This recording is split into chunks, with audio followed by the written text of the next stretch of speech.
I was so nervous. I threw rocks all over. Welcome to your City Commission study session. Please turn off or silence all cell phones during the meeting. That includes me. Meetings are televised every day on Channel 2 at 6 p.m. and midnight and available for viewing on YouTube. So tonight we have our study session. We're going to start off with the 2030 Comprehensive Plan update. And welcome back. Thanks. Mayor, Commission, tonight we'll be looking at the 2024 updates that have been done to the 2030 Leavenworth Comprehensive Plan. So just a little bit of history on the plan. It was adopted in June of 2021. This was a professionally facilitated plan that was put together. It has one of the highest levels of community engagement that we do as a city with meetings, surveys, and feedback requests. It's a full 161-page plan. If you'd like to get into the details, it is available on the city's website. It is a primary document used in planning and zoning. So it's a reference as we ask questions about should something be rezoned, what's plans for city growth, it's required by the state. It's also comprehensive, so it looks at all areas of the city in the 6 chapters and determines items where we can have direct involvement, such as public safety, and items where we have the opportunity to partner with others to get some of our goals met. So that's how it's structured. So the importance of the comprehensive plan is that it does identify potential areas for partnerships. The city can't do it all, but in conjunction with our local and regional partners, there's a good chance that we can move the needle on some of these items. It's also an opportunity to look for items that meet multiple city goals. So that's always preferable as we're in a limited resource environment to see how we can meet multiple goals with certain projects. And I think it's important to recognize that this is the work that the city has done over the past year to move the city forward. It's sometimes easy to look on Facebook or check your email and hear about the things that the city isn't doing right. This really captures some of the updates from the city to move it forward. So it's really the positive stories and the action that the city has taken. This is a graphic I'm borrowing from ICMA, but it kind of looks at, kind of how items go from big plan to everyday work. This is certainly on the 50,000 to 40,000 foot view for the city. It's a big plan, it's ambitious, it's exciting, there's a lot to it. And then this is where it meets the budget and it meets goal setting and then it meets the staff level. And eventually at some day it's the day-to-day work and gets to the runway. So this is included in your agenda packet for tonight. I just would like to do a few highlights. I will say the highlights come from all city departments, the commission, the community. This is really for the full city. But I have the opportunity to present this on everyone's behalf, so I'm really just capturing the information that's been shared with me on this. The first chapter is community identity. There's several items that part of the update for 2024, such as the city's celebration of the City Hall building being 100 years old, the funding that was provided for the Frontier Museum of the U.S. Army's feasibility study, the Hometown Proud recognition sign project was completed this year. We extended the pilot program for the food truck and we added on Fridays for that. The renovations have begun at the Riverfront Community Center to update the Parks and Rec space so they can have offices to meet with people for programs and for reservations. And we actually established on-demand translation available for all public-facing city departments. So it's a call service. If anyone is having trouble with English of any of our departments, they can use this on-demand service. So we set that up in 2024. How many languages is that? 100 and some? It's extensive. It's like our hospital one. Yeah. I mean, I know we already use a similar service for court and probation, and it needs to meet almost everyone's needs. So it's a call center. So yeah, we have lots of options, not just say the most used in this community. Well, it's good with all of our international families that live here. And then chapter 2 is the built environment. There's some ongoing projects near Henry Leavenworth You recall we received a grant from the state to do some fairly extensive work on the sidewalks and the curbs. I think it goes from 10th Avenue or 14th Avenue all the way to 22nd Avenue along Viola Street. And some of the design plans that were created in 2024 include the rectangular rapid flashing beacon, which will help kids get to school more safely in that area. That also fits into the Project Zero. This was the traffic safety project that occurred in 2024. We had community feedback meetings. This is really all areas of travel. This is pedestrian travel, this is bicycle travel, cars as well. And that will be the plan that we use to obtain funding in the future for some of those projects and help travel be safer in Leavenworth. In 2024, DePaul USA, as we know, is developing new affordable housing using city ARPA funds. So some of those projects came to fruition in 2024, as well as 13 families receive funding from the CDBG program for home repairs to help them stay in their homes. We also touted the NRA. This is the property tax rebate that's available for the Northeast sector, includes the downtown, goes up to Metropolitan, over to 4th Street, over to Broadway. This is residential and commercial buildings that have reinvestment in them. They can receive a property tax rebate on the level of those investments. So it's a pretty great program. We try to market that well. I still encounter businesses and residential in the area that don't know about it. But we tried to get the word out on that as well, and that's been utilized more in 2024. And then some grant work. The planning department received a grant for the 7th Street corridor study through MARC. That will be kicking off here shortly, and you'll hear more about that from the planning department. And Public Works received a grant for mill and overlay on 4th Street from Reese to Poplar. So that all came to fruition in 2024 as well. For the Harmony with Nature, that's the 3rd chapter of the comprehensive plan. There's a display outside the commission chambers, and that's constantly being updated with information about how to keep our waterways clean so trash doesn't end up in the river and waterways, and some guidance on that. The citywide cleanup that Melissa coordinates in April was held again. We had pretty good attendance, even though it was one of our chillier years. Again, that's a way to keep trash and other things, keeps the city clean and keeps it out of our waterways. And 3 Mile Creek cleanups occur regularly. This is where local nonprofit groups, we provide them a $500 stipend, and they do 3 Mile Creek cleanups. Parks and Rec coordinates that, and we had all of the available slots filled for that in 2024, so that's really ramping up. Not sure if more folks are hearing about it, but it's good to see that level of uptick in the program.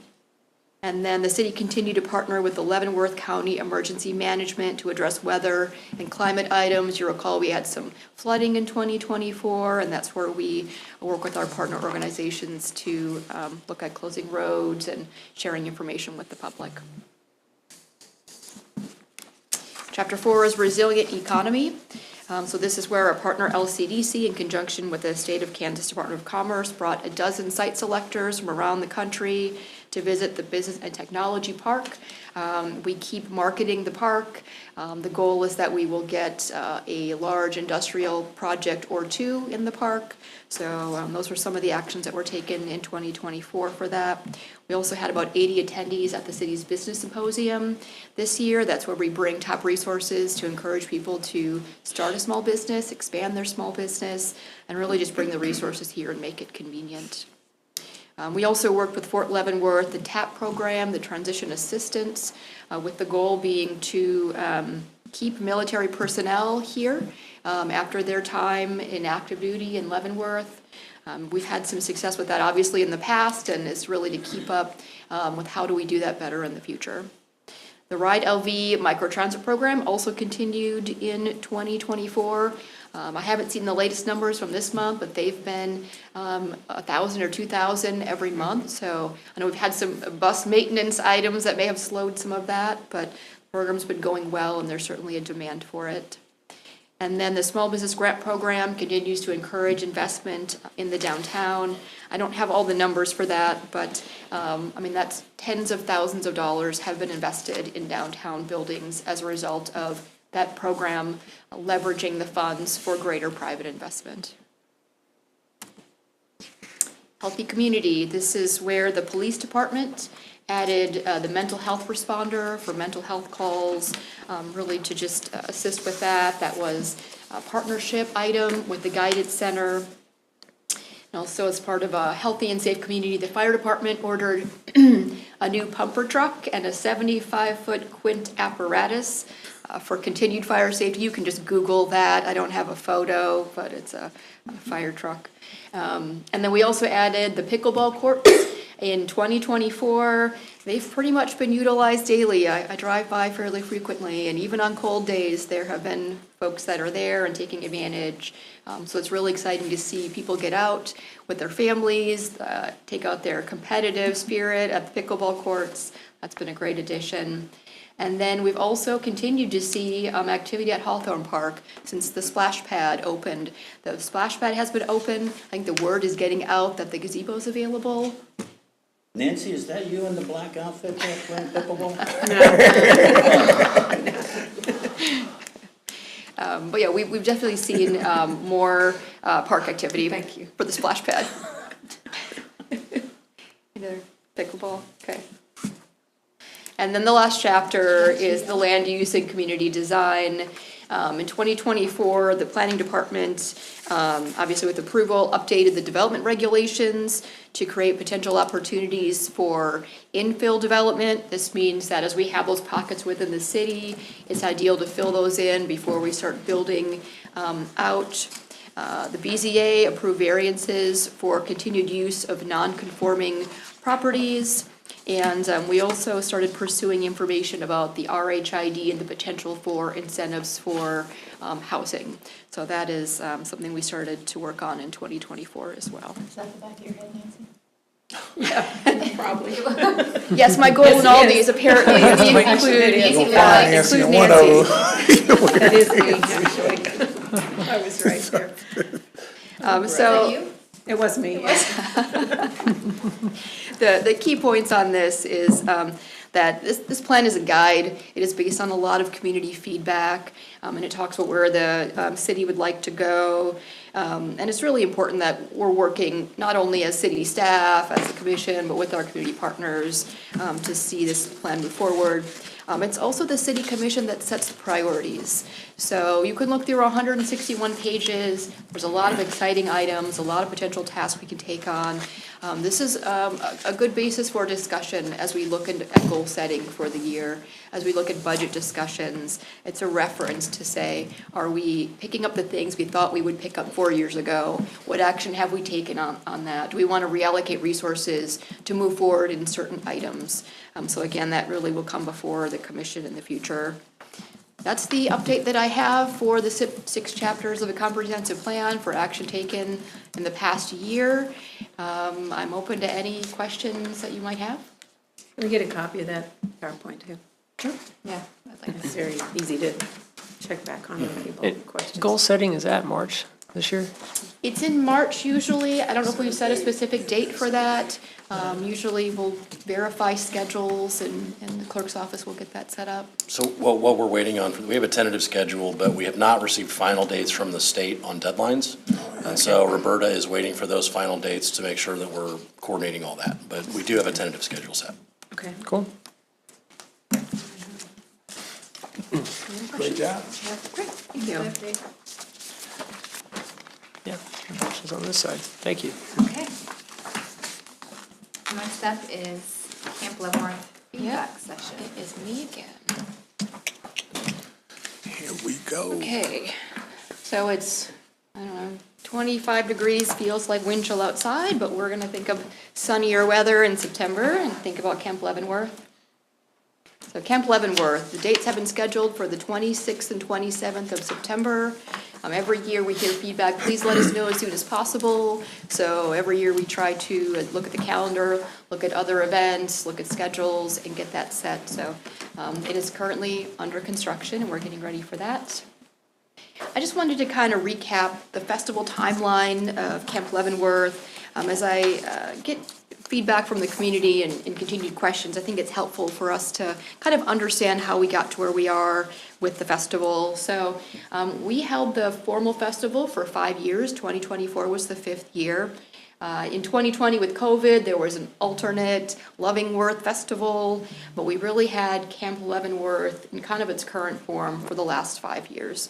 So it's probably the right time to look back and, revisit if there's anything that we'd like to reconsider for that.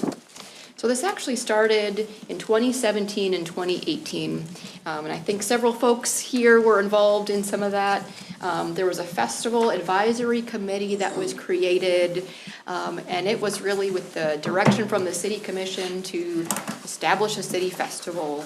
I went back through some of the notes from them, and it was really starting it from scratch. Can we do this in-house with staffing? What's the location?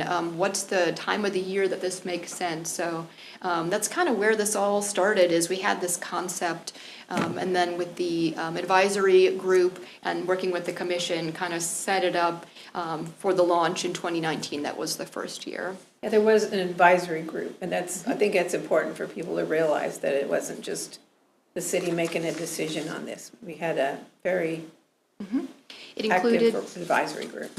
You're correct, Commissioner. It had, for what I can tell from the notes, and again, I wasn't here then, but it looks like Main Street was involved, the Chamber was involved. There were several retail and restaurant and other community groups, even Lions and Rotary and various community organizations were involved. So it was a lot of people that put their heads together and said, what do we want to do for Leavenworth? So that's kind of how this started, and the direction that, we've kind of moved in since then. So the festival goals, as I have captured them since I've been here since 2021, is for the city to hold a signature event that enhances the city's reputation. I have not been to some of the other events, the Apple Fest and some of these various events, but you know about them. And I think in some ways that's the goal, is for this to enhance Leavenworth's reputation. It's also to bring tourists to Leavenworth. This is an opportunity to bring people here to Leavenworth and to showcase what our city is about. Whether they come back on a future visit, or they just think about it. That could be an economic development opportunity. That could be, do I want to start a business there? There's various ways that could go, but if you don't know what we're about or what we have to offer, then you don't have that opportunity. So definitely bringing tourists to Leavenworth, and then engaging the military members and their families with the city and the community.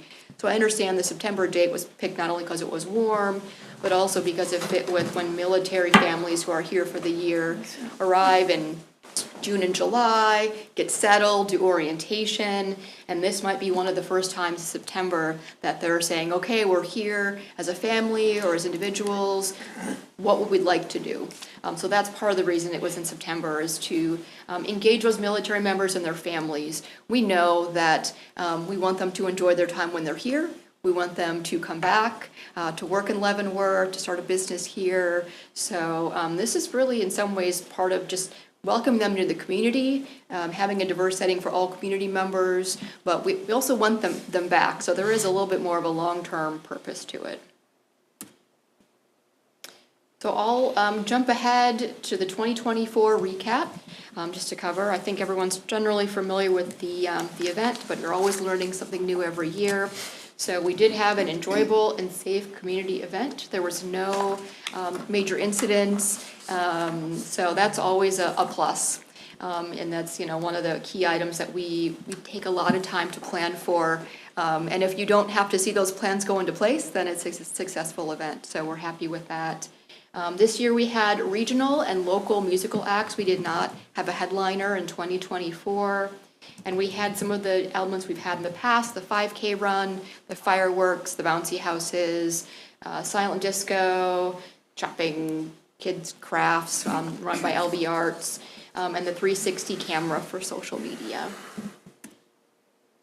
The new Before you move on. Yep. Do we know if not having a headliner made a huge difference in attendance? sure it did. In some ways, yes. So we know when we had, as an example, in 2021, we had Melissa Etheridge, Yeah. and we had over 10,000 people attend. And then the year in 2022, we still had good weather. The year after, we had substantially less. I can't remember the exact number, but let's say 6, 7, somewhere in there, 8, maybe 1,000 people. So we saw a drop in attendance from that. I'd also say it's an outdoor event, festival. So the weather is also one of those difficult elements. The last 2 years, we've had weather-related items. We had thunder and lightning in 2023, so we had to delay the 5K run. It had some other impacts there. And then we also had the wind, we closed early. And then this Yeah. past year, when it wasn't 100 degrees, probably, when it wasn't 93 degrees with high humidity, we had rain. So it rained in the morning during the 5K run, and it rained at other times. So some of that is difficult to compare sunny day if it's just a headliner. Is that the difference? But yes, if we had a bigger headliner, we would get bigger attendance. I don't think there's a question on that. I will also say, just, you're not asking, but I'll fill it in. We had better sponsorships when we had a headliner. So the question is, what could some of that offset look like? If that's, kind of the thought process of, would we get better attendance if we had a headliner? Yes. What would that look like cost-wise? Could we get some covering sponsorships? Yes, we don't know what the level of that could be. I feel like, too, this is just my opinion, we had more people in our shops, we had more people in our hotels, and they kind of came for a whole weekend. Absolutely, they were all over. And so downtown. it brought more people in to spend the whole weekend. Yeah. So the 2024 new elements that were added was the petting zoo. That seemed to be pretty popular the whole time, great for kids and grown-ups alike. We added the Camp Scott Talent stage, which was designed to have some local bands and local talent. Wasn't quite the connection perhaps we thought it was going to be, but it certainly was an idea and something we could consider in the future. And then we also were able to have the 35th ID Commanding General as a celebrity guest with the Fort Leavenworth Spouses Club.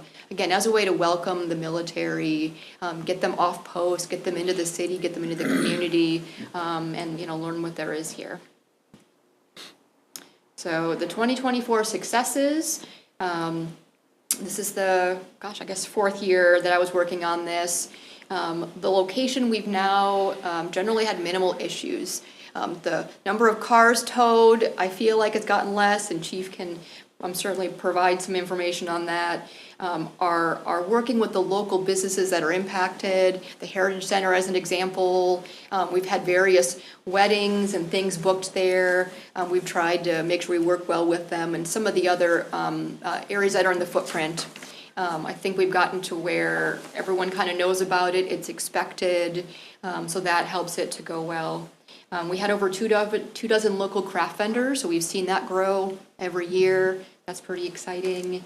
4 local acts participated for music. We saw an increased business sponsorship, so Walmart had a fairly decent sponsorship this year, and that brought up our sponsorship dollars more than they had been the last couple of years. And then we work with Main Street to launch the web-based app for a downtown map. And if you don't have it on your phone, literally you can click on it, you can get it on your phone, it opens up a map, it has a directory on the side, and you can say, I'm looking for a restaurant. And it will provide you where the restaurants are, and you can see it on the map. And it will say, I'm looking for whatever else, and have some of the other items on there. So we had the business bulletin board, which the wind took down in 2023, so we were looking for how else we can get people to know what else there is to do in Leavenworth. And that was a Main Street partnership, something I think we're going to continue to explore, is how do we leverage Camp Leavenworth as a great venue, as a great event, but also to bring in sort of the heart of Leavenworth, which kind of is the downtown of the businesses. And the executive director of Main Street is here, so I'm sure if you have any additional questions on that, she'd be happy to help us out. 2024 lessons learned. We had high temperatures and the rain impact. This will sound funny, some of our revenues were impacted by all of our volunteers needing bottled water. So we saw our estimated revenues go down because we were consuming a lot more of that, which we needed to based on the heat. But, just some of those little things. The theme colors that we had for Camp Leavenworth were too light. So they ended up not showing up well in posters and especially the yard signs. So the 5K run and the general event posters, it was a miss. So we're gonna have to relook at our marketing materials. It was just too light and it was hard to read. So that was a lesson learned. We learned the cost of live music has continued to increase. So the commission will recall we tried to get a little more of a known band. We thought we had them for a price that would work in our budget, and they came back with something that was fairly high. So we've seen that as a trend, generally live music, known bands. A lot of them are touring and they're more popular. So if they were big a while ago, now they're big again, or people have an appetite to see them. So that's a bit of our challenge. We did explore carnival rides, and we had at least one company.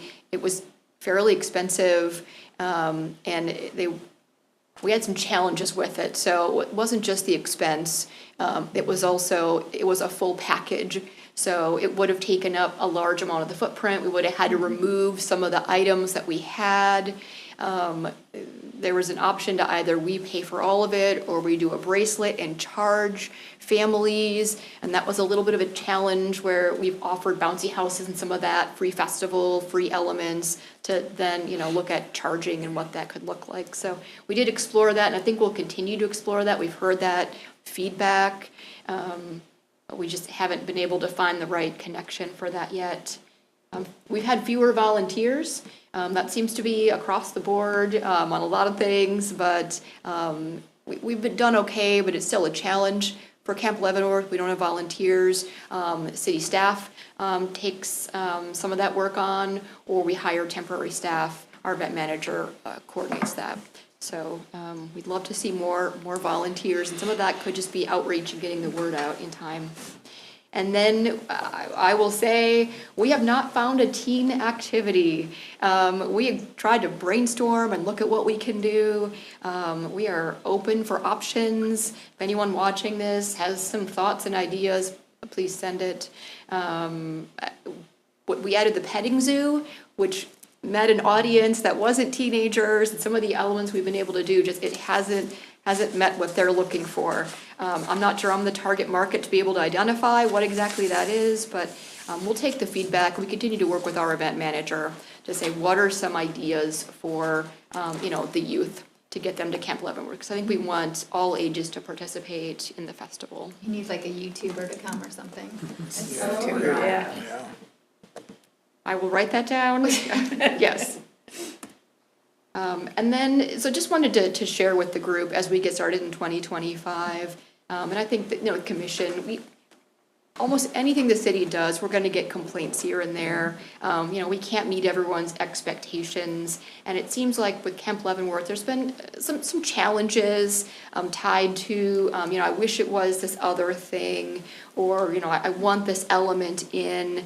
So it's challenging to kind of meet everyone's expectations. But since we've had this for 5 years, it's a good time to go back and get some feedback. So not do the full process that we did when this was created, but say, okay, here's Camp Leavenworth, kind of the package.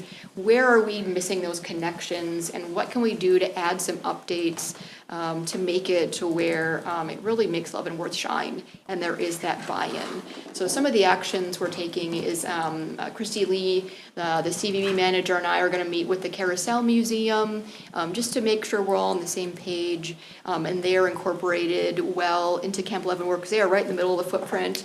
So we want that to go well in the upcoming year. I think we have a meeting with them in the next couple of weeks. We're going to have a special meeting of the Convention and Visitors Bureau Advisory Board just to look at Camp Leavenworth.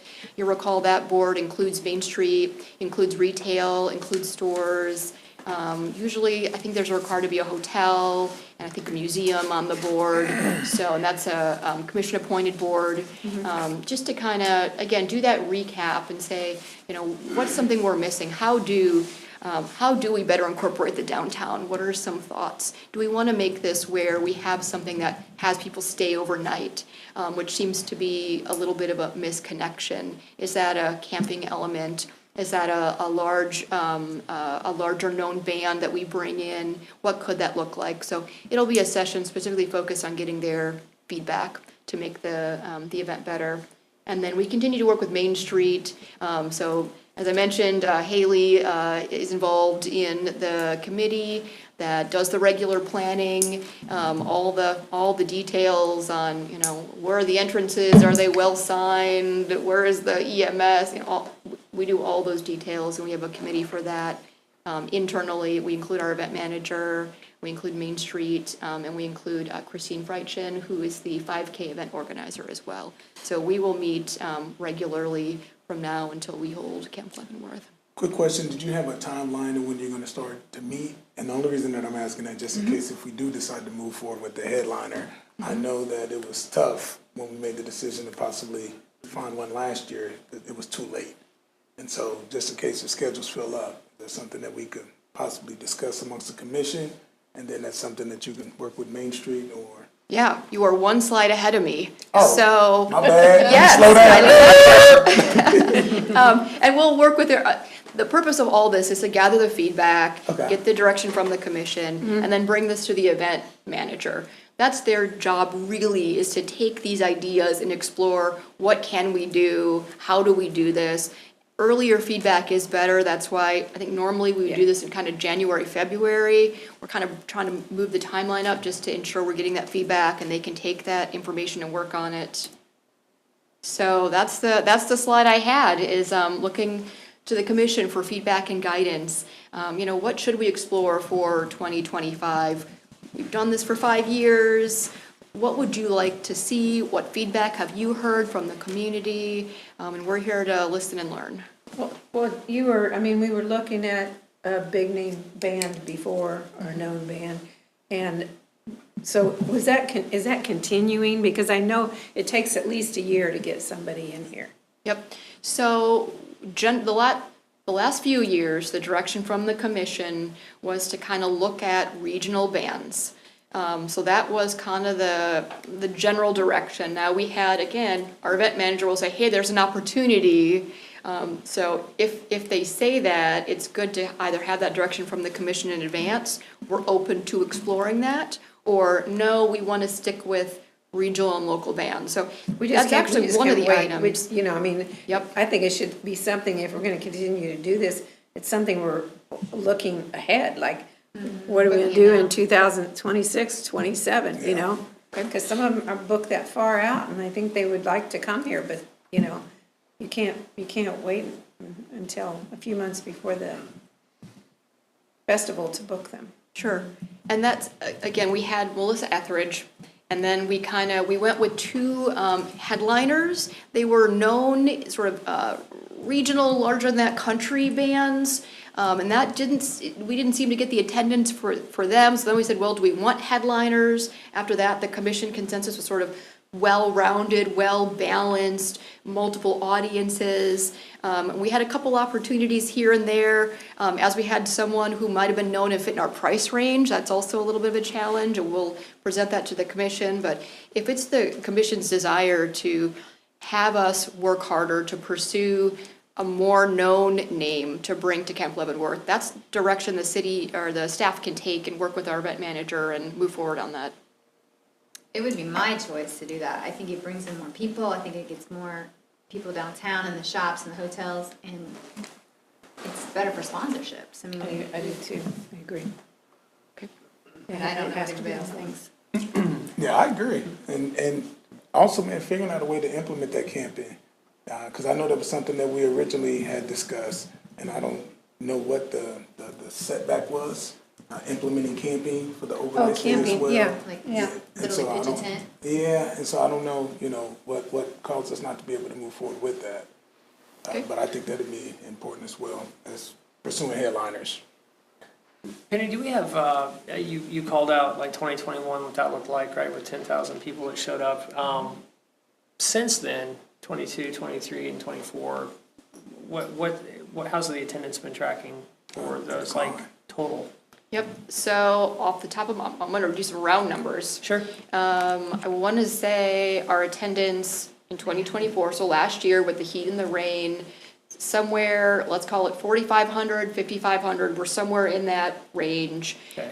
We struggled somewhere in that for the year before, so 2023. That was the year we closed early. We closed at 2 p.m. because of Yeah, the lost winds a lot. and the storms. The year before that, 2022, off the top of my head, I'm gonna do a range, That maybe was- 6,000 to 8,000, 7,500, somewhere in there. So it went down from 2021 when we had a headliner. Sure. With various degrees of weather. And even with the weather 2023, what was it again, did you think, even though we closed early? I'd say probably Lightning, 4,500 to windstorm. 5,500 off the top of my head, somewhere in that Okay, range. so almost a Here it couple is. of, flat. I You're have it. saying, In okay. 2022, we had 10,000 plus in 2021, and then 2022 was 8,750. In 23, it was 5,600, but rain out after 2. And then last year, it was 6,800 and rain Saturday morning. And I fact checked that, I think that one might have been a little off. Okay. So the 2024 number that you have might have been a little high. Okay. I went back and did some And checked additional it. math on that. You But said the 2022 number was high? the 2024 number, So do we know what we did back in 2022 when we had not, just 2,500 people less than the year before? Because obviously that was our Yeah. second highest year. I don't remember what was going on. we had really great weather. I'm about to say, yeah. Yeah, There we was did. there was no weather impact, The not second even year was great. forecasted, no rain. So that honestly helps an outdoor event Sure, in September.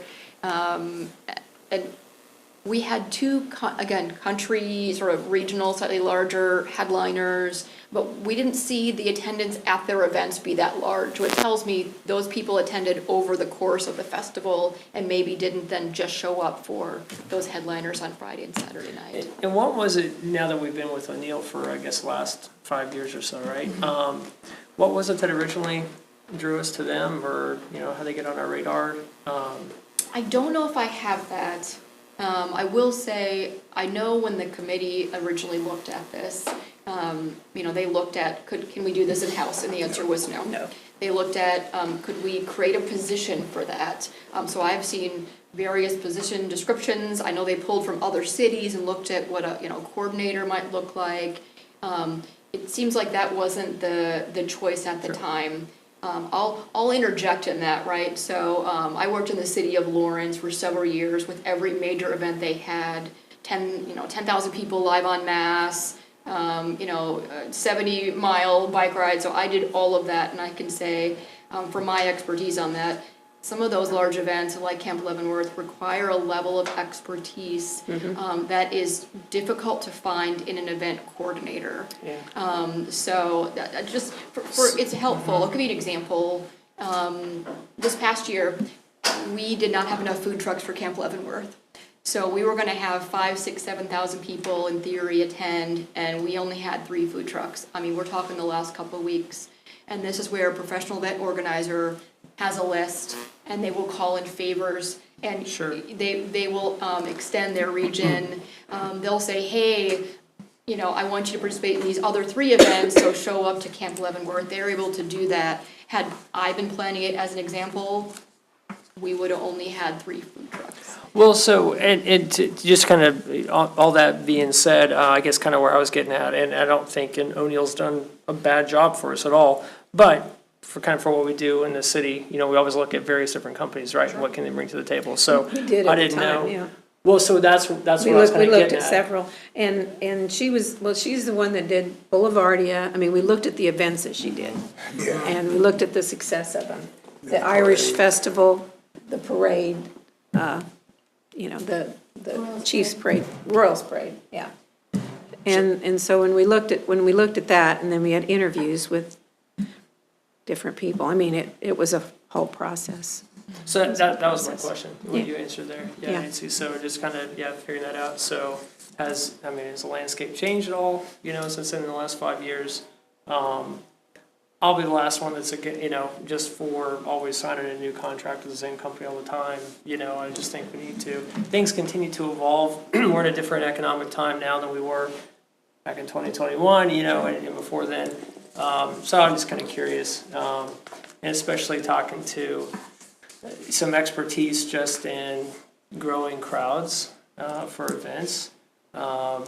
It's just been kind of interesting to hear some things out there. So I didn't know, I don't know if it would be unhealthy for us to just look at what our options are again, every 5 years maybe or something like that, but anyway, Yes, that's sir. a good question. I'll let Penny fill out whatever she wants to fill out with. But first of all, I would advise that if we want to go that route, that we do it for future years and not Not this set Yeah, the cart this year. No, I think that's. No, we've already got her lined up for Yeah. this year. And so the Kind of other. along with the year planning that you're talking about for major, Right, and if we have internally discussed the possibility of an RFQ, I think, but you would have to write it to, especially if you guys are trying Very to specific. draw in a big name band, or, big name band for our standards.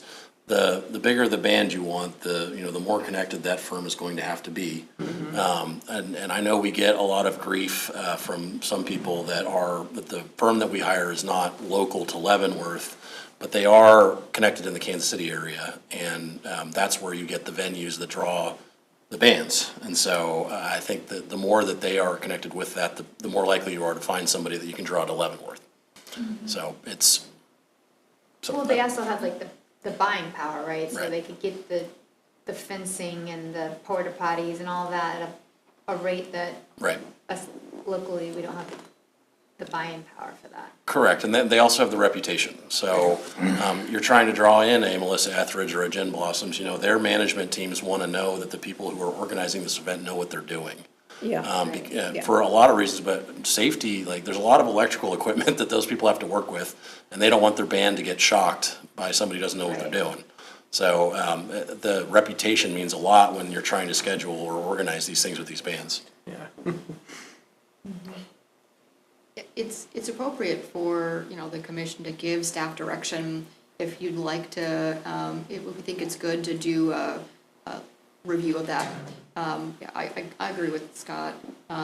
It's helpful based on the time frame. I know we always feel like, we're in the time frame, we're planning for this again, and we are a little bit, but if the commission wants to explore, is it time to consider using another company? We do that in all aspects of our purchasing in the city, Yeah, you would so do that. if that's something on- that we. Ongoing thing. Yep, rather that we than want just to look once at. a- And yeah, 3 months, because then you're in planning mode, that's not any time to even really evaluate a company, so I think that's Well, accurate. I think she's, coming in here, she wanted to work with us to grow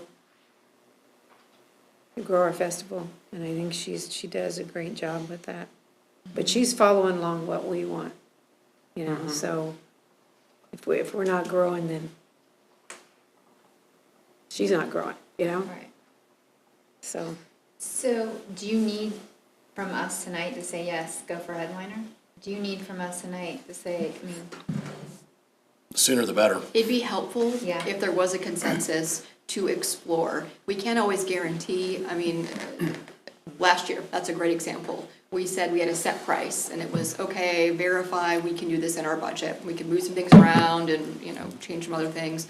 The price they came back at, it wouldn't have been workable in our budget. So that's always the thing we'll present to the commission as we have those opportunities is, if the direction is yes, we'll explore having a headliner. And then we'll see, what we can do with that. It'd be great to get, if that's the direction, to get a known name and to really get a true test of, can we increase our sponsorships? I don't think we've been able to really make that go well since we had Melissa Etheridge, or have some offset in the cost. I think we'd like to see that. That was one of the festival goals when this started. There was an expectation of a higher level of sponsorships. We've just never seen that develop. So yes, for the commission, if any feedback you'd like to provide on music and entertainment would be good. Oh, it's something that shouldn't be just looked at 1 year. It should be looked at over the next 3 years, say. If somebody decides they can't come this year, but maybe they could come next year, Yeah, I I'm think willing an to listen ongoing to that, headliner, yeah, I don't think that's. Plan a ahead. problem to look at. Yeah, for sure. And then in So I'm giving 2026, who knows what'll happen with Well, FIFA coming. 2026 will be a Be a whole challenge different, for whole us, so. different ballgame, so we need to look at that. And I don't know, I mean, we can talk about it in another, study session or something like that. I'm game to just kind of check the market again and see what's out there. O'Neill gets our money regardless if we get 10,000 people or 1,000 people at an event. Right, So, because she does the work. right. So it's just, there's, I don't know. It might not be a bad thing just to look again and see. And maybe there's no other options out there, but just to check and see, but. Well, and I know there's a group locally that's expressed interest in doing it, and if we put in you're calling it an RFQ? Yeah, I RFP. would do a request for Yeah, qualifications. Well, Yeah. if they want to submit that as a Yeah. group locally, then they can Yeah, let definitely, them go for it. After having run festivals, I they can just, do that. You got some experience there, don't She you? used to do it. Yeah, she Yeah. can do it. Yeah. But I certainly think you Yeah. do, in that RFQ, you would have stipulations on name your last headliner, what was the largest festival that you've organized, Oh, yeah. things that, so that way we know we're hiring Put quality. teeth in it, yeah. Right, so. Do we Yeah. have to have a musical act? My understanding is that was Yeah. what the advisory board in Yeah. conjunction with the city commission decided to go with as a draw. And this again was back in 2019, perhaps prices were more reasonable or that was a bigger draw. But what are you thinking? You asked that question for a reason. What if you had a comedian, a That is well-known good, comedian, yeah. a Jim Gaffigan? I don't know who that is, but something different. Something to add to that. He's Yeah, hilarious. she is funny. well, that's, And that'd be good he too. can do a family-friendly Yeah, show. he's- Yeah. That's why I just threw out his name. Oh, we got comedians from right here in local, in Kansas Jermaine City. will go up. I'm not that good. As you, I can do a great introduction. That's about it. as we hope to continue to expand this, you can always consider multiple stages, multiple, directions like Different that. nights. We had that the Yeah. first year, yeah, 2 stages, didn't we? Another feedback that I get from locals is the cost to be a vendor there. Is there a way that we can, and I don't know if it's fair or not, but like if you're a Leavenworth City resident, you get a discount to be a vendor, or, because I know over the time, at first we didn't have any local vendors, and then slowly we've brought them in more, which I think has been good. Is there a way that we could offer like a discount for locals? I don't know, but Yep. I do get that complaint a lot. Okay. That it costs so much to be a vendor there, and then they just don't make enough money. Yeah, I got that. You get that a lot? So I got that Yeah. too. If it's helpful, I'll just provide a little information. Yes, we absolutely have intentionally lowered the prices, lowered the participation amount for local businesses and people. So for the craft vendors, I think it started out, everyone was paying something like $200 to participate, and then we heard that feedback. It's now at $50. Oh, okay. That's reasonable. what we Okay. charge the local vendors, and that's an amount hopefully just to get them to show up. Yeah. Because we want to fill those spaces with local vendors. Yeah, that's not bad. What about the like the brewery? Yep. So the, Well, then, I'm trying to remember, the food vendors, so the food trucks, that was something we had the first couple of years, and we adjusted their fees. I would say if there's a food truck and they want to participate in Camp Leavenworth and they don't like the fees, please talk to us, because we're willing to look at that. So I think we dropped that, whatever we charge regular vendors, we did half for the local vendors for food trucks. And we had at least 1 or 2 food trucks the last couple of years. We didn't last year in 2024. But that's something we can certainly continue to look at because we want our local vendors at the event, especially the food trucks. For the alcohol, we purchased the general alcohol straight up from, I'm pointing to it, Ross's, so I'm doing the directions. Ross's, yeah. From Ross's. And then we had a proposal, so we were working with the 2 breweries. I'm recalling how this happened. So we had them as sort of a showcase for the first year because we had 2 new breweries open. And then the last year, we offered them to participate. I want to say it was a $500 marketing fee initially. That was where we started the conversation. And then we did hear from them like, hey, that's a lot, what can we do? And one ended up sort of going a different way and not working with us. They only worked with us when we reduced those fees to in-kind. So we want to get local businesses in Camp Leavenworth. So I hope that's not a misnomer. We do have set fees on the website. It should be clear for local vendors, for the food truck and for the craft. If there is a brewery that wants to participate and they're local, we will work with them. So those are individually negotiated items, and we want to make that work well. So I at the think same time, we use Main Street, we use the chamber, and we get that out there that, hey, we want local vendors, we want local food trucks, we want locals, because we want to show off our town, and we want them there. We also used to have a percentage, do we get a percentage off of the alcohol? So the alcohol that we sell, like I mean, that the we beer and sell as a stuff, yeah. city, we get the revenues. The food trucks, we get a percentage of their Percentage, sales. okay. And And then it'd be the same with the breweries? Get a percentage of their sales? I think we did that the first year when we featured both the breweries. There was some, Because if we cut the price down, we can take a percentage of their sales like we do with our, yeah.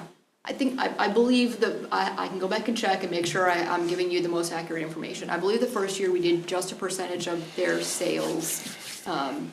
And we were negotiating on the second year of whether it was percentage of sales or a flat dollar amount participation fee. So from my perspective, we were having those discussions with them, and we were open to what that could look like. So that should not have been a barrier to participation, I will say that. And what was our total cost to put on Camp Leavenworth? Do you remember Penny last year? I don't remember the Yep. budget line item. Was it 275? Yeah. That's So- I will have to send that to you, because I don't happen to have that with me on hand. 68 of that, right, was the O'Neill contract? Is that right? We about, paid that seemed O'Neill like around about that. 70,000 last year. Man, I hate, I don't No, wanna. that's all right, that's all right. I didn't know if you had yeah, it and right is there in that front of you. net or We do gross? get I mean, revenue. is that Let's say from our we- revenue? Yeah, let's put it in the, I'll do a range, that way I know I'm safe. Let's say it's in the $230,000 to $260,000 range. It's in the range somewhere. We get revenues from the beer sales, from the food trucks, from the 5K run. The 5K run actually comes out almost square with the revenues we get from that. Sponsorships, so we did have sponsorships. Last year, I think it was 14,000 in sponsorships, because Walmart had a pretty substantial sponsorship. So there is some offsetting revenue for that. So that's my rough ranges, and I can get you the more specifics. Sure. That's pretty low for forward. sponsorships. I know we used to get 20 to 30,000 in sponsorships. You need to at least get that. Well, we had that when Melissa was here, didn't we? We had, that one I might have, it was high. used to It get- was we used to get that 35 every or year. 40,000 in sponsorships. It was substantially high when we had Melissa Etheridge.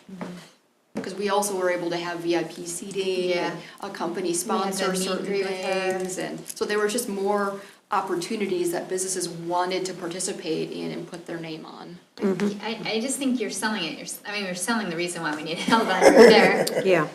I do think we need a headliner to increase attendance and revenue. I would be very cautious of continuing to use 21 and 22 numbers. I think that Yeah. in a lot of instances nationwide, we're in COVID, people were coming out of COVID, and people were just desperate to do anything. That's good. And so I think that a lot of attendances in places where people just, I gotta get out and do something. And so I think that boosted a lot of attendance for a lot of places. And we're seeing that with our sales tax revenue too, is why can't we match 21, 22? It's like, well, because everybody just wanted to get out and buy something, just to do something. And so I think that, I would just, not saying that we can't get to those numbers, but I think we need to address what really works and what doesn't. And be careful of using 21 and 22 as the model of success. Because I think some of it was inflated just by the state of our country. Yeah, I hate good music, point. but I gotta do something. Hey, Yeah, so good as- point. And that I was just gotta true. get out of my house, So are right? we Yeah. open to the headliner even outside of music?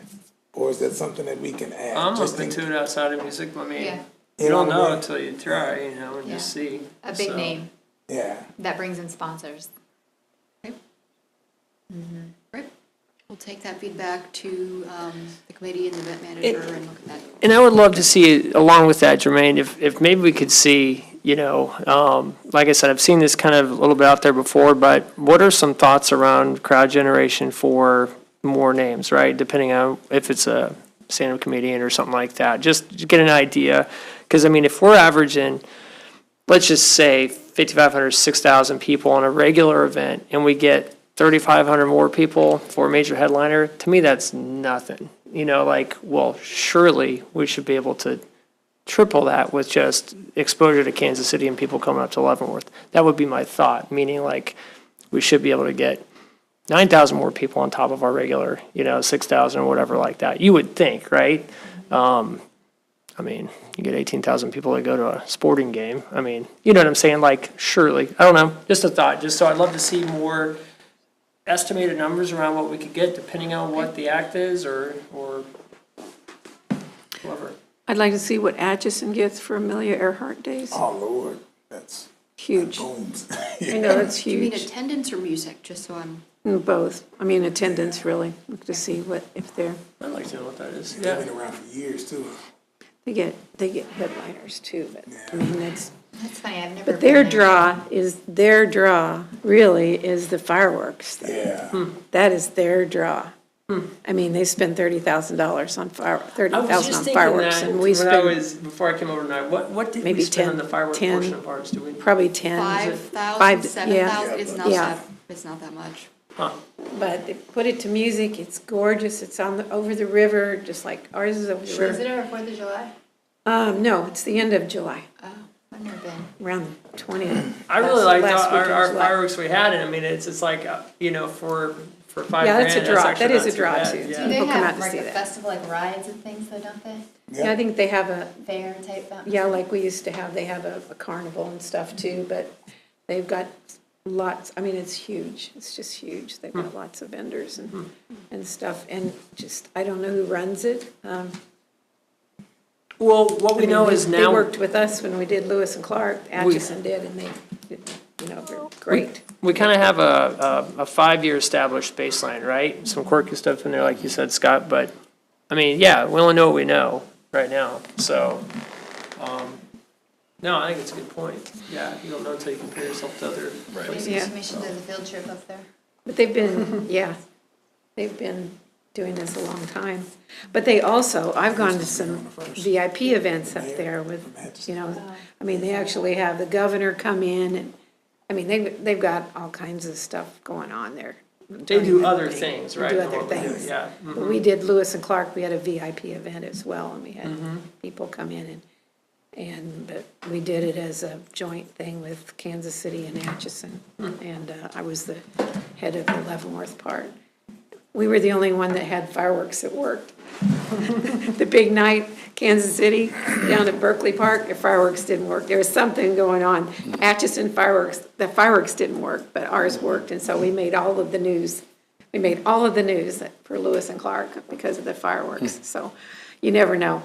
But anyway, yeah, I'd like to see what Atchison has some, We can look into that. I'd love to know what it would cost to get some Chiefs players, around. I don't know. I have no idea what that would even look like, but, That- just, that I would don't be know. cool. People, yeah.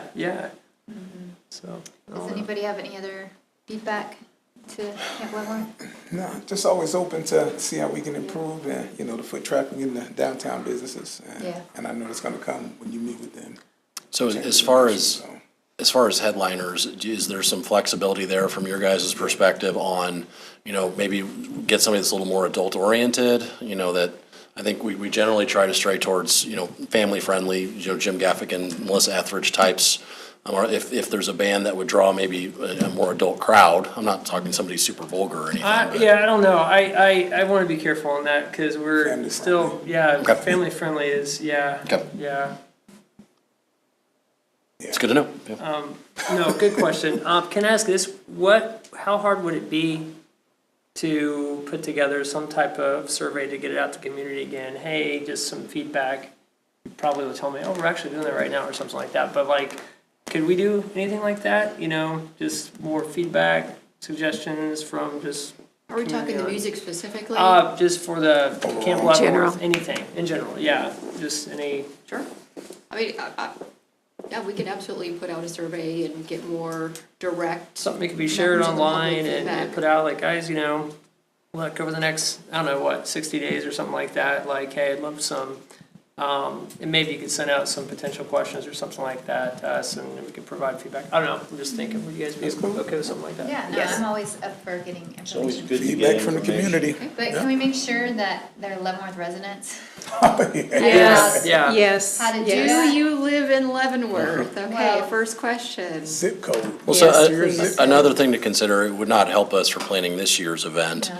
but we could provide some kind of a survey to be given to attendees while they're there to get more direct information from the people that actually came. Bless you. Right. Thank you.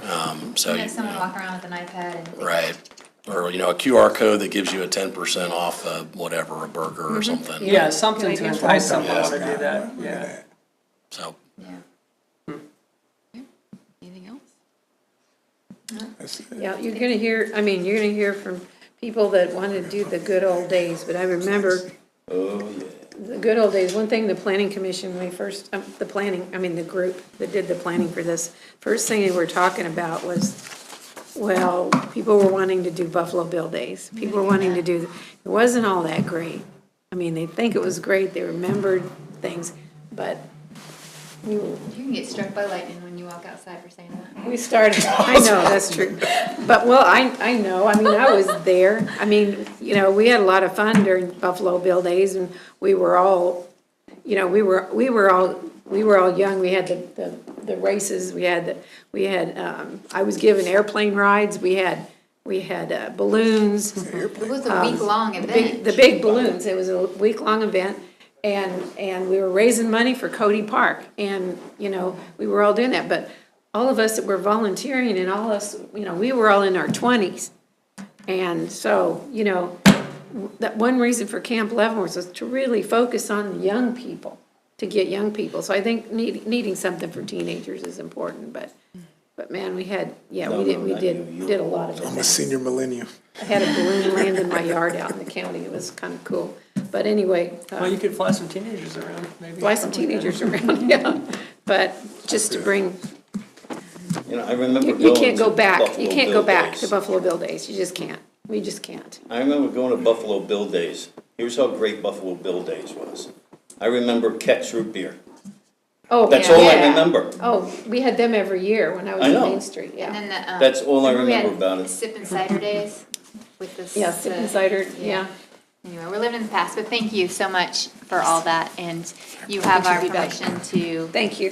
forge ahead. Headliner, okay, we'll Headliner. pursue as we can. Okay. Appreciate it, thank you. Yeah, thank you. And carnival Thank you. rides. All right. The last item on the agenda is special event street closure policy discussion. all right, thank you, Mayor. I'll take over from here. Plan here, just to let you all know, is I'll kind of lead the discussion from the staff level, but Sarah and Chief Kitchens and Amy are in the crowd here. They have more personal hands-on experience with this kind of stuff, so they're here to answer any questions you have in regards to their experience. Their input was, of course, taken into account for this proposed policy. Obviously, the city does not currently have a street closure policy. Staff has worked to kind of put one together to get what we thought was the feedback of all the various affected parties. We reached out to our economic development partners, Main Street, Main Street, the Chamber, and then to a couple of our various event coordinators to get their feedback. Some of the comments we got the last 2 years, businesses and residents were not informed of a street closure impacting their ability of customers to access businesses or residents to access their homes. The approved closure area was not fully being utilized, causing wasted space of streets that did not need to be closed. Requests for trash cans and dumpsters to be provided and sometimes emptied by the city. This sometimes caused issues with our manpower and resources, especially at the last minute. And then additional requests for electrical hookups, street sweeping, other things that required manpower and resources, again, sometimes at the last minute. which would cause some issues on our end. So in order to help us make the most impactful policy possible, again, we reached out to our community partners and some of our event coordinators. We did receive one letter with feedback from Kathleen Wade, a downtown business owner. That letter is attached for your review. We did also poll a few other cities that had street closure policies. That varies widely. Some cities prohibit street closures at all unless the city is involved in it. Some have an application process, but either provide no or limited support. And even others still require the city commission to approve the closure. But after that, they kind of wash their hands of it and say any and all needs for the event are supplied by the event coordinator. The reason we put that in there, obviously, is that there is a wide variety, and in kind of any direction you guys want to go, you can find precedents for that. We however, felt based on previous commission's beliefs towards street closures, that the commission appeared to be kind of have some interest in assisting in a few areas, but also working to address the concerns of different parties. So we do have a policy, a recommended policy in place here that I will kind of walk you through. We certainly welcome any feedback to make it look the best that you guys want it to be. Just in terms of financial resources, you all did add $5,500 to the CVB budget for street closure event costs for this year, this coming year 2025. That was mostly to cover the costs of, I'm going to start saying moving cars instead of towing cars for downtown events so that the event coordinator didn't have to bear that cost. The cost in April for one event was $195 for that. So just to clarify, now that I'm going to be calling it moving cars, we do not impound cars. We just get them out of the way. So we take them to a designated spot and they can pick up their cars from there. And there is no additional fee, to my knowledge, that they can just go get their car. Turning to the proposed policy here, I'll walk you guys through it real quick and then take any input you guys have for us. So first of all, we said street closures will not be available on any federal holidays, days where a parade is already scheduled, the days of Camp Leavenworth, the Friday before Thanksgiving, which is the mayor's tree lighting ceremony, and then the Friday following Thanksgiving, in which city offices are closed. Type of events this policy does not apply to: parades, walks and runs, and events occurring outside of the CBD, Central Business District zoning district.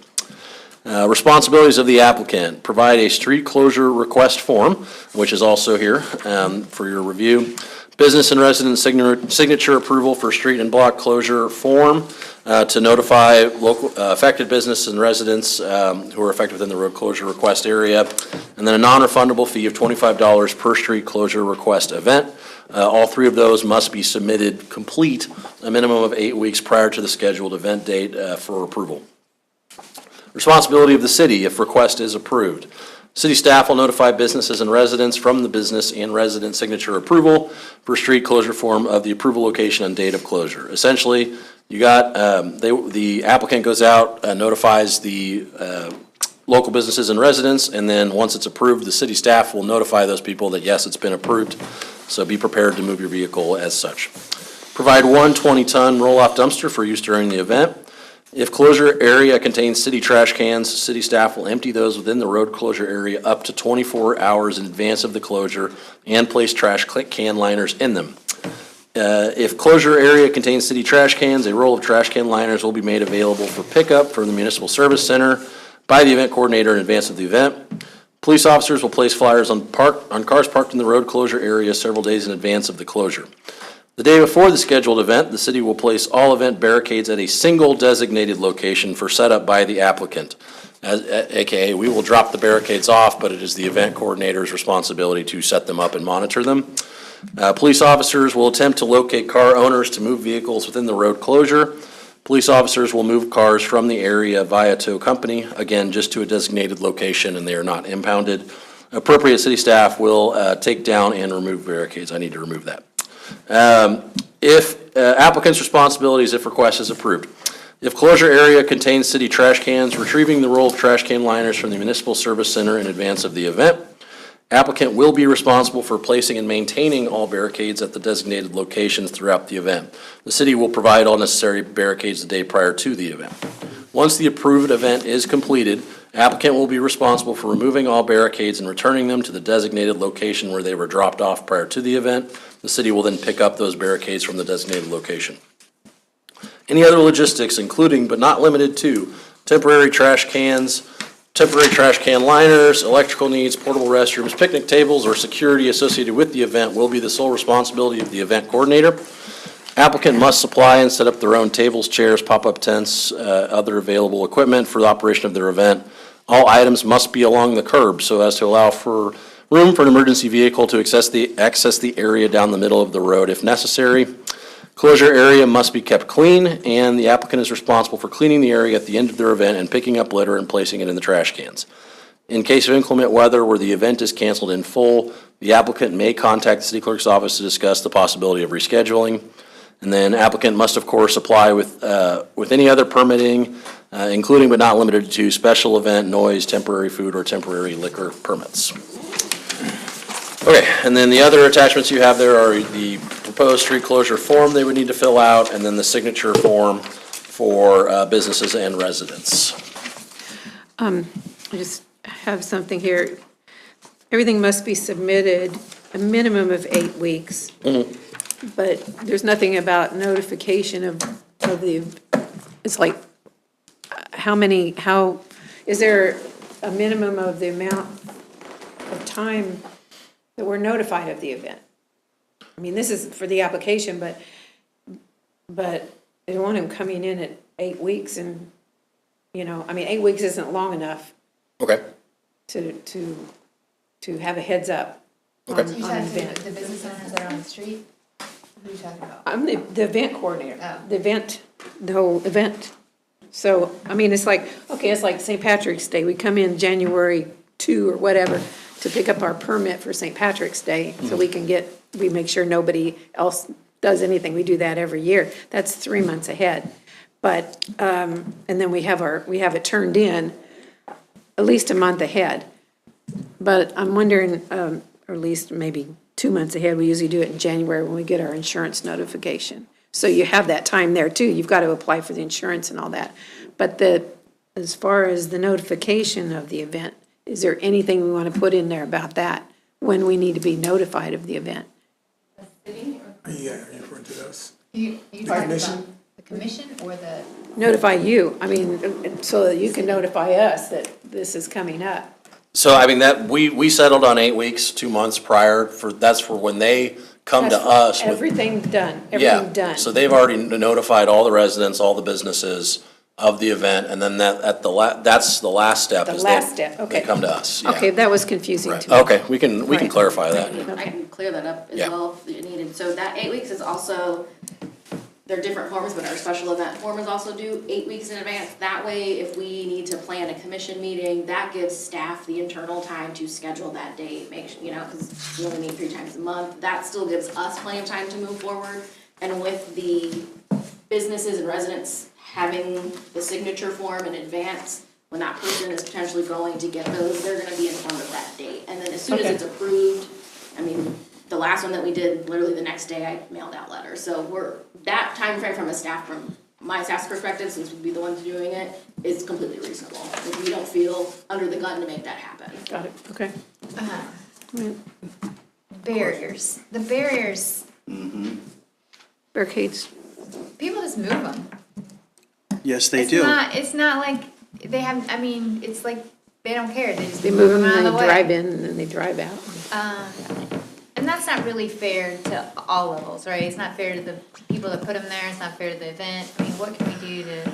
So I think the point of the policy, it says not only are you required to put the barricades there, you're required to monitor them. Okay, so- And so that's the key point, and that is part of the policy, because that is what happens, is that sometimes they're treated as an obstacle and not as a barricade. That's never going to change, Right. whatever the policy is. So potential things they could do is hire a security guard to stand. Or have volunteers, right, which is a pretty common practice, like at the 5K, right? We have all these barricades up, but they have, quite a few volunteers to help them do that, which is, the complicated piece of one of these events.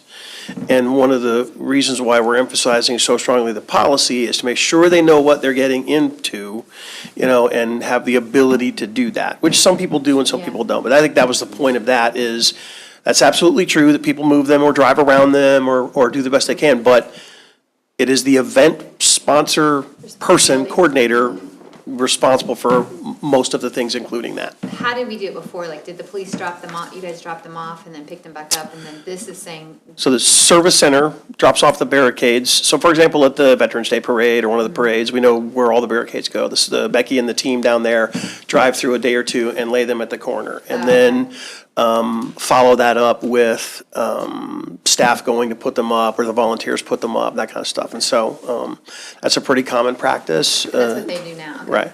All right, so that We make them available and they use them. In terms of moving the cars, the police officers would go down and they would move, have the cars too, that kind of thing. And my next question, they have to go door to door as if they were knocking doors, getting a petition signed. I don't love this, and I'll tell you why. That's hard Right. to do. Right. It's really hard to do. And let's look at, I'm just gonna pick on Cransers. Who knows when they're open? And I think Kathleen witnessed, I don't know their hours, I don't know. I mean, how would they ever get their signature? So can I interject here? Here's the crux of the problem. Yeah. Multiple times over my 900 years that I've been here, I get It gets we longer. want to have this event. Right. We have talked to everybody Oh, and I they're agree. all good. I agree. And then they're And not. as you have learned, they are not all Right. good. They do not know. And so, Sarah and I talked a lot about that particular piece. And if I'm going to fall on my sword over something, it's That's it. that. Because that's what you guys have heard, that's what we heard, I think, discuss was, we don't know about it. We don't know about it. And so that's our best recommendation for making certain that when they say, we've talked to everybody, it's not just them saying we talked to everybody and everybody knows, it's they visited. So is Sarah gonna go through and go, okay, Cransers, yes, go down each single business and go find out if they're open or closed, and if they're, I mean, that's a lot of. Sarah's not gonna do it. This is a lot of work to verify this. How do you know that they just didn't, I mean, Well, the city, I would hope they wouldn't lie about well, it. I know, but that, you don't know, I mean, I mean, I that's true, that's absolutely true. I don't. Disguise their handwriting, I guess, and I I mean- mean that, but, We'll hear the back. city then sends follow-up letters to all of the people on the list saying, the event has been approved, it's on this date. So that's two opportunities now for a resident or a business owner to be notified of this event. And another thing that I'm sure we will encounter that we will need to address is an event coordinator may well get in contact with somebody that's a business owner, and the business owner says, I'm not signing that, I don't want to have this event. Then what? Now, how does the event coordinator say, well, I talked to them, they just said no, and, so I think we will have to find a way to address that. I do think this is a good way for us to How start. have they been doing it? They could put flyers under the door or something? well, yeah, I think they have, and well. You have to because the residents aren't there a lot. You know, I did heard write from. a letter with information about the event. And what we had done the past year was 1 week in advance. We're well open to any, recommendations if it needs to be 14 days in advance, et cetera. Okay. But it's it's Main Street, this is what we're doing, this is the closure. Okay. And it's a notification. It isn't asking for permission, so we would need to. Right. Yeah, and that's what Just this is. notification. Yeah, because This is asking I permission. just don't have the staff time to probably go door to door, and I don't think I could get 100%. At Yeah. at what point do we say enough signatures is enough? I mean, Right. I'm just I curious. mean, even if you're running for office, you only need a certain percent of signatures. I mean, that's the sort of crux of the debate here is how much effort is enough, because that is principally, at least in my experience, what generates the most complaints is I didn't know about it. Yeah. And then you guys blocked the road, and then you guys towed my car, and that sort of thing. Those are the folks that are really, really angry. So I am waiting patiently your decision on that. No, I think if you want. So are these the businesses, what about the second story? Like, so Everybody. I got some complaints there too, like, my car, Does say business and resident. It does. So they would need to go second story too. Yeah, so I think to the chief's point, I guess the idea that was exactly what we have happen, is people they'll turn in the paperwork when they're supposed to, and they say, we've talked to everybody, everybody's Right. great, and then they call us, not great, not happy, and when we Text we- us. And before they receive the letter, and they're like, I have a problem with this, what can you do to stop it? Well, there's no mechanism currently in place to provide any sort of advance notice to some of these people, so they're like, oh, I don't care, I'm gonna be out of town, sure, I'll sign your paper. So we were trying to, I think, encompass the amount of the concerns Yeah, I that we're getting understand from it. our office.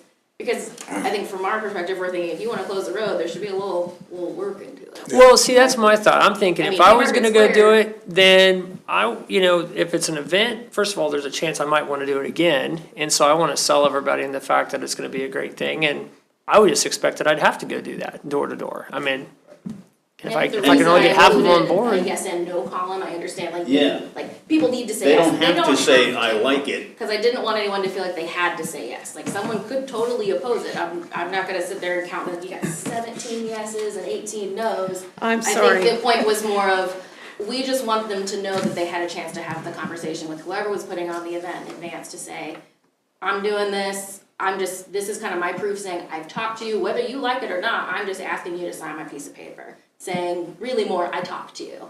And you could put a yes, you can put a no, you could honestly leave the yes, no Wait. blank if you're uncertain. I'm sorry, but I had volunteers that did walk the streets and go to every single business and every single resident and just drop flyers under the door, little cards But under not, the you door. haven't gotten their signature. Just no- You guys didn't no. do this. No, we just notified. I mean, They're I'm just, complaining because they say they aren't notified. Well, this is notifying. But that's what we did. But you all do whatever you think, but I don't know if I want to sign a form. Well, I guess my only thought is charging $25 for the application, and the city's got some skin in the game to make it all happen. I'm kind of in line with what you said. There ought to be a little bit of skin for both parties, and we should have to do something to put a consensus together to get the street closed if it is potentially gonna impact somebody else's business, for the better or for the worse, you know what I mean? So that's just kind of my I mean, and you thought. don't have to have one person go to every block, but if you're got a restaurant and you're right here in the middle of the street, why can't, you walk around your street? Just in your block and well, just, what if you went to 501 Delaware apartment C and you couldn't get a hold of them?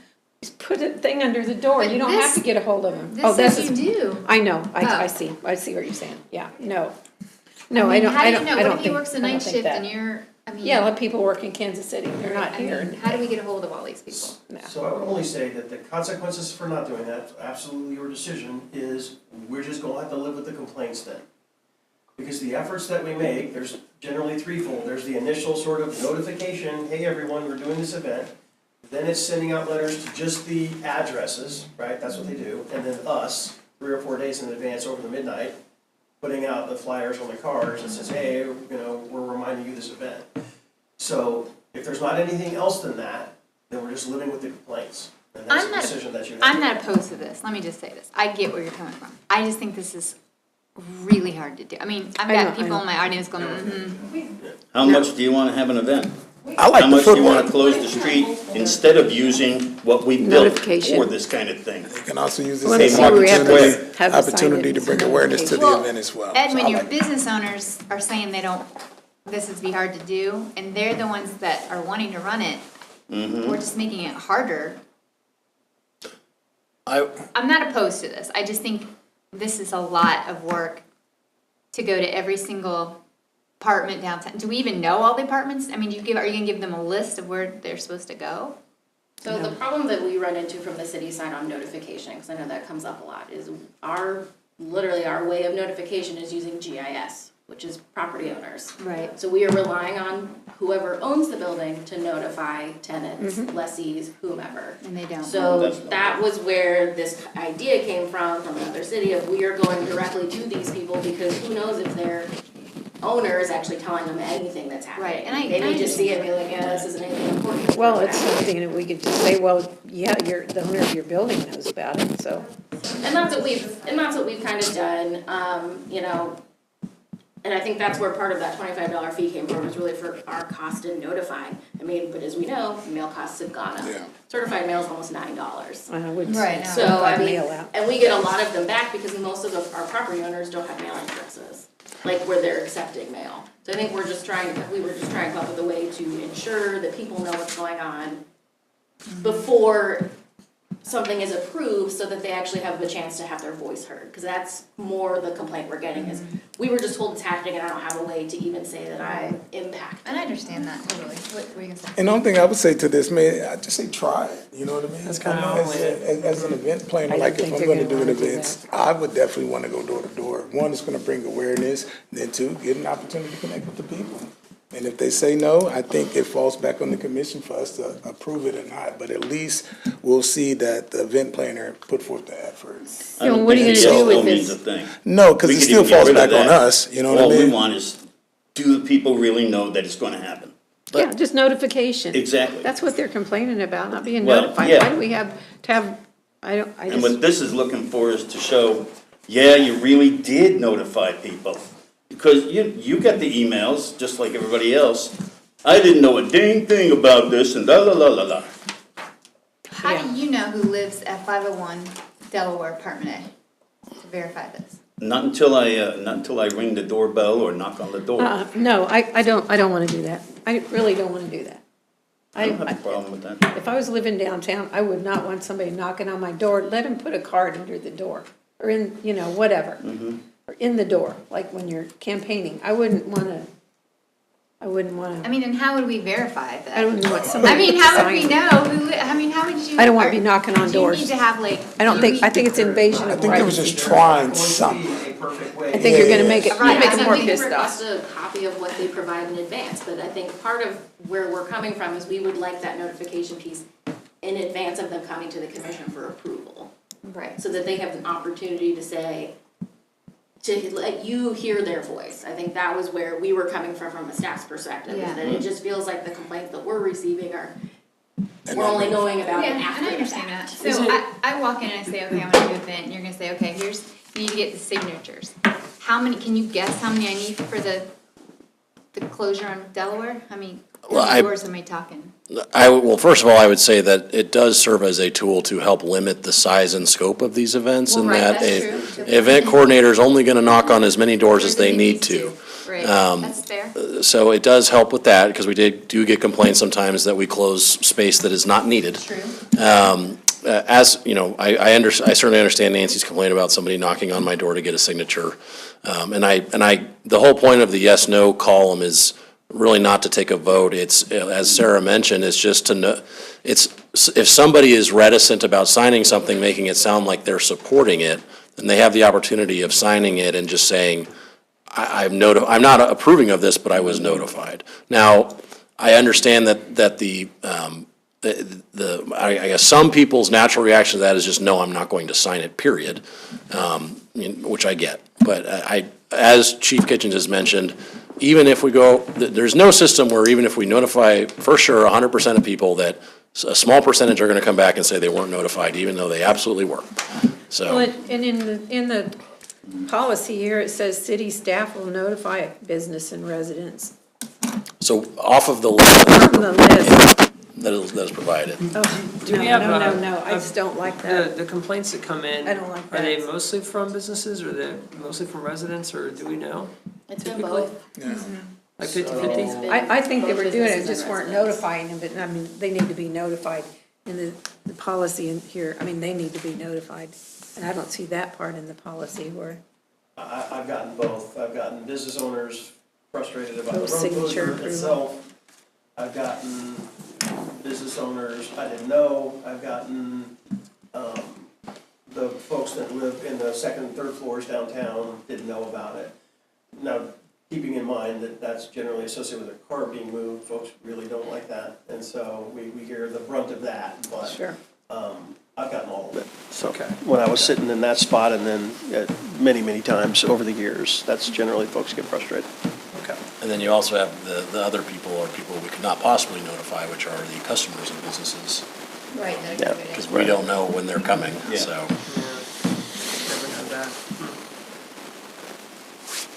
I'm open to trying something, that's all. Yeah, I'm open to trying something. I do think there should be something if you really want to have an event and we are actually closing the street. I mean, that's a pretty major thing to close the street. So, if you believe in your event enough that it's going to be a good thing, then I have had to knock doors. I have had to go to businesses in the past. So, I mean, it's not the most fun thing in the world, but I was able to talk to a lot of people. So, I don't know. And then even what Scott said, you're not gonna go to the doors unless you have to go to those doors, you're not gonna go to extra doors outside of the event, so.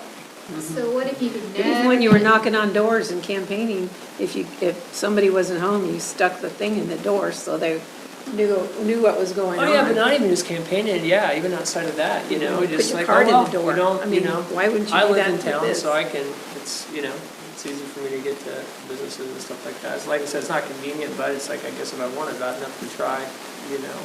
But- So what if they tried to reach in? They tried, boom, boom.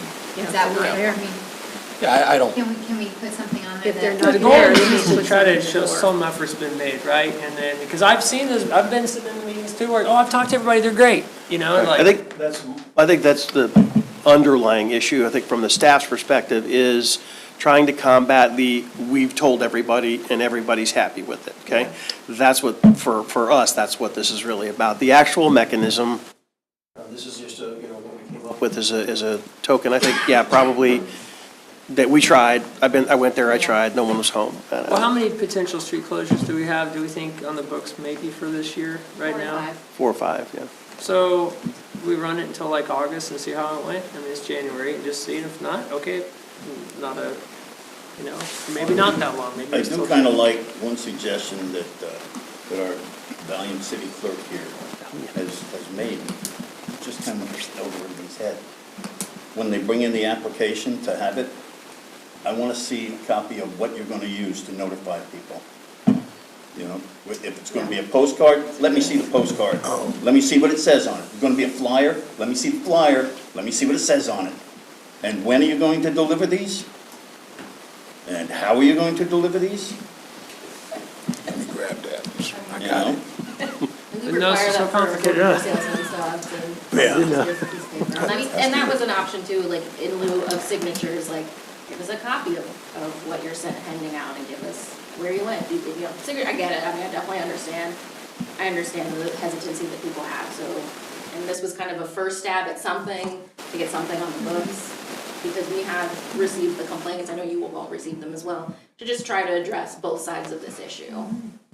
Well, if I lived there, I wouldn't want to sign something. Well, I mean, I think Yeah. you I put would say, I don't signature, want my street closed, you know? maybe business name so that you know, I mean, unless you know whoever's verifying, are we gonna verify this? Are you, how, I mean, I Not so much a verify, but after this whole thing's turned in, if we approve it, then the city clerk's office turns around and sends another thing to those addresses, oh, these addresses. saying, this has been approved, it's going to happen. And even for the event planner, they get an opportunity to get feedback. Do they have the support from the downtown businesses or the residents in that area to be able to host this event? I think, first of all, I mean, it's certainly not my intent if, say they have to get 30 signatures and they get 27. We're not gonna say no because they didn't get the other 3. Yeah. I think we have to play it on a case-by-case basis. Are we but putting a number on it in general? I would not do it right now, because Okay. again, I think we need to see how it goes. But I also think that if people try to fib, that we'll catch that pretty quick, because they'll write down, hey, Joe Schmo at Block A didn't get to, he said no or didn't want to sign. Well, we send a letter to Joe Schmo, and it's actually Sally Jane gets a letter addressed to Joe Schmo. Or it comes back? So, I mean, they would have to do some kind of, they would have to verify who lives or works there too. So, quick question, is because this came up, I just didn't think to ask earlier. So estimated attendance for an event, is it public or private? Are you guys using a criteria internally right now to determine what's that number of? I think that's more just to track. That's more to just track the event itself to see if, I think to address, I'm trying to address all the complaints in one thing, or at least attempting to, of like, how big do you think this thing's gonna be? so that we understand maybe in the road closure request, when that's presented to you guys, like, we think this will fit in here, or there's absolutely no way this will fit, you'll need more space than that. I think that just gives us an idea of what they're thinking too, just from a space perspective, because then you've got to start thinking about Well, emergency the other way around. management, you know, yes. You know, It's more close complicated than off Camp 7 Leavenworth, huh? blocks, I'm gonna have 200 people. Yeah, it looks like it. Right. Let's go, as far as the, is this a public or private event? If it's a public street, it's an open to everybody event, period. There is no public or private in my mind. It's a public street. We're gonna close it, anybody can come to you. Make sure your event is open to the world. What if someone wanted to close the street for a wedding? Would No. that be private? I'm just throwing that out there. Uh-oh, just opened up a whole No. other can of worms. Well, I would, you know, Or maybe they wanted to have a pop-up dinner party. I mean, I don't know, I'm No. making stuff up, but that would So- be more of a I'm private coming to event. eat. what I will say, Public something, street. Taxpayer funded. Well, something we ran into at the city of Nomnoster was we had open air wine festivals where we did not allow, well, you had to card to be, and it was closed off public street, but they had to card people entering. So, That is to make sure that they were legal. correct. So that, I would call that a private event, because kids and teenagers could not go in. But- Anybody who was old enough could go in, Correct, you yeah. know? Okay. I think we beat that horse to death. How early can the coordinator set up these barricades, I would, you know? If, I, the barricade's already there, right. you know? So that 1 or is 2 probably days gonna be beforehand. generated by the police department, right? So Yeah. typically, if someone wants to close the road for the day, whatever time in the morning they want to close the road, say, for example, the event starts at 9 o'clock in the morning, but they're gonna give the vendors a couple of hours to go in and set up. Sure. Generally speaking, if we're closing the road for the day, I'll have the midnight crew set up barricades at like 3 in the morning. And that is easier to keep cars from pulling in because it's closed and limits And the. parking somewhere. Right, and the 3 or 4 cars that might still be there, it's less cars that we have to move. So Sure. that's generated from us, and it sort of depends on the time of day and that sort of thing. But this hasn't been set up by the applicant, By the not you guys. Yeah, So, Yep. correct. you know, That's no, very you can't set it up at 9 o'clock the night before.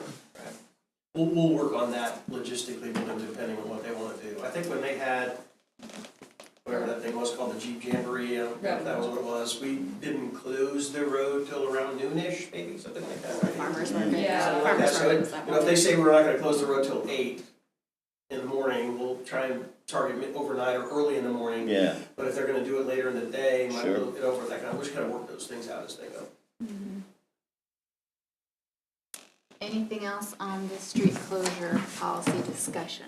oh, I would recommend on the street closure request form that above name of event, in really big block letters, print clearly. I've seen a lot of the stuff that comes through, you know, these requests for SUPs. Half the time, you can't get any idea, is this a human being writing it? So if the As soon as you event get your answer. got canceled due to inclement weather, will it have to come back to the commission for reapproval? Okay. If the date changed, will we have to reapprove the event or? Probably work through the city manager. Okay, Something gotcha. like that to Okay. see, I mean, we'd have to check, make sure nothing else is being impacted, but if you guys approved it the first time and, Okay. you know, weather is weather, Yep. we Yeah, would work through but I the city think we need manager's to have a office on minimum whether. time for the, you know, when it gets postponed, it has to be postponed for at least so much time, so that, you know, the same folks that are working it have the opportunity to To react. continue, yeah. It's all for me. Do we need a consensus? It's a discussion, Okay, right? all right.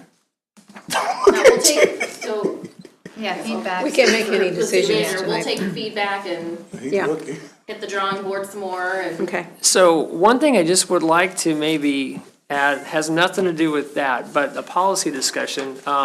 You know, got an email from a resident, last week and just talking about just some frustrations with one of the policies we had. So I don't know if there's a way, based off of the maybe complaints that you guys get on a regular basis that are tied into certain policies. I like the idea of being able to have a discussion around okay, well, we've had this in place for like 20 years. Maybe we need to modify it or something. I don't know, if there's just maybe a more regular way, we can just look at some that have been on the books for a while, and maybe our town's changed enough now where it's like, okay, well, maybe we can tweak this a little bit. Just a thought, because you just kind of have to work them in to talk about them when you talk about them, so. Yeah, we got, how many policies? Well, what was the Well, policy? no, I know. What was the policy? Priority would have to go to It was, the ones that it was have a snow bunch of clearance complaints. on, Oh, you know, sidewalks yeah. and stuff. I'm Well, like, definitely, we Well, he always covered, look and at that's that. why, I got the same, Like, and that's why I Copycats, asked him okay. to cover it I'm sure last you've week. I've gotten a whole lot But yeah. of, lot of questions over the past week and a half. No.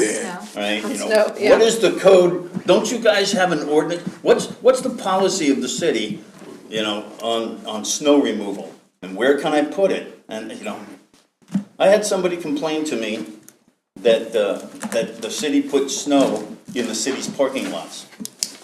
I can't park my car there because there's so much snow in the city parking lots. You know? So I I did a would, great update This- last week. Let's, off topic here. to directly answer Commissioner Martin's question, the mayor sets the agenda. So what I would suggest, if there are specific policies that you would like to see addressed, that you request that through the mayor. And then if she feels it's necessary, we can add it to the agenda. And then if she doesn't, and you are, or he, I'm not pinning you, sorry, Mayor, but if he or she does not agree to add to the agenda, then there are other avenues by you can get others to vote to add it to the agenda.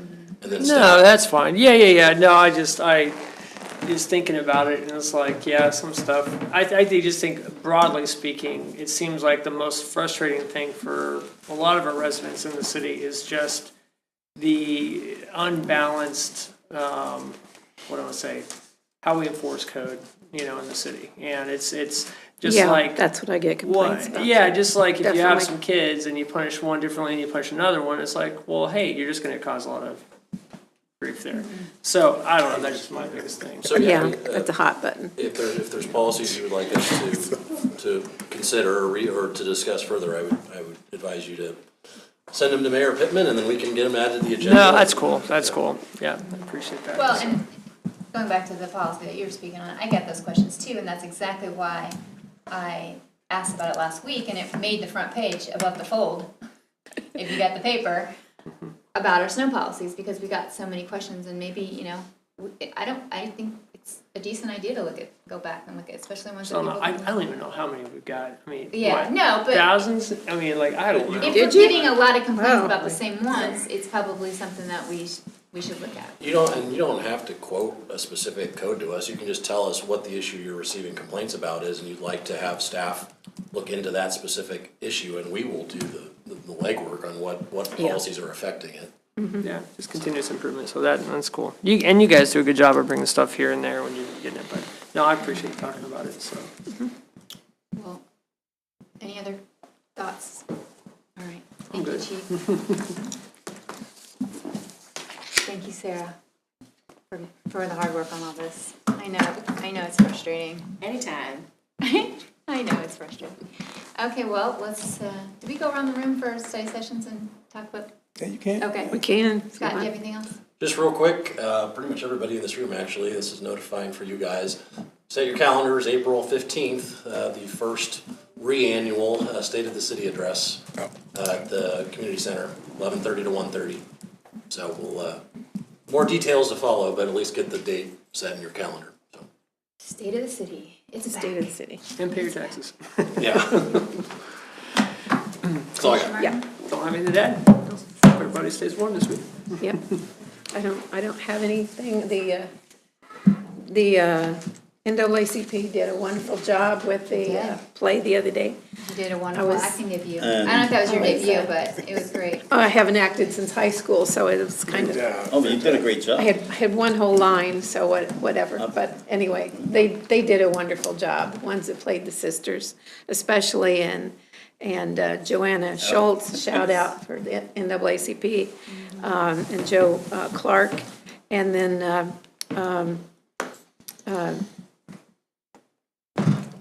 Lolita Law. Oh, yeah. I mean, she wrote the play, and it was awesome. It was a full house. I mean, we had a great turnout for that.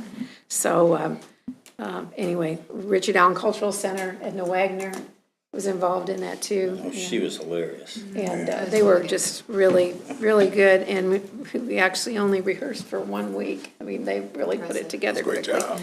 But anyway, thank you to them for that. A history of the Oblate sisters and our first, Nuns. the nuns, we don't call them sisters. Sorry, sisters. Yeah, anyway, yeah. The first black nuns that had And the then just to orphanage. add to that, great job by the Leavenworth chapter, NAACP, which is on the Coaches Center, as well as the youth that participated in the play as well. God bless, and prayer for our kids as they go back to school. Hopefully, God willing, they can get a rhythm, a good flow. You know, it's been a challenge for so many of the kids as well as teachers due to the weather, but just praying everything goes out smoothly. God bless. Be safe. Commissioner Hengler? Just stay warm. And when you get out there, don't slip on the You're ice. already cold. I'm cold right now. It's, yeah, take care of yourselves. All of you people out there, take care of yourselves. I have to ask, where are we at with trash this week? I know yesterday was a holiday, so today we didn't. We sent out an update, but let me make sure I read it appropriately so I don't say the wrong Back thing. on Monday. I know. Yesterday. Yeah. Make sure that I have it Cold, right. cold today. My trash hanging on.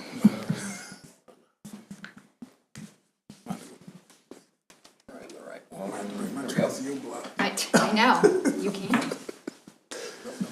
It's right on your homepage, Is it on our homepage? Okay. Good. I'll just go to that instead of my emails. Facebook.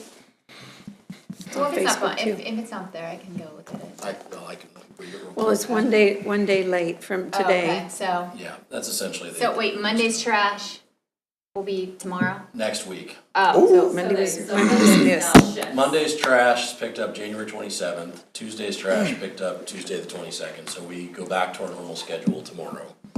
But Monday's trash will be picked up the 27th. So Wednesday's trash is still Wednesday, Wednesday's trash. no, Correct. no, Thursday, because of the holiday. Oh, I apologize. You're right. We were off yesterday. So yes, we are a day delayed. So Tuesday's trash is picked up Wednesday the 22nd. Yeah. Wednesday's trash is picked up Thursday the 23rd. Thursday's trash picked up the 24th. Friday's picked up the 25th. No, that's One day is next week. Correct. That's the one that has been pushed very far back is yesterday's trash. Well, let me go and pull mine back up to the curb. Yeah, are you Monday trash? Yeah, I'm Monday. Tuesday trash. Chief if he has anything. What'd you say? I said you could ask Chief if he has He anything. waiting on this to trash add. too. Reading it right here. All right, that's all I had, so with that, Great meeting, y'all. yeah, it was good. It was Great very productive, a lot of feedback, so appreciate that. So with that, I move to adjourn. Yeah, we don't have to move. We don't need Yeah, it. we're adjourned. I withdraw my motion. not in there. Ready with Joey?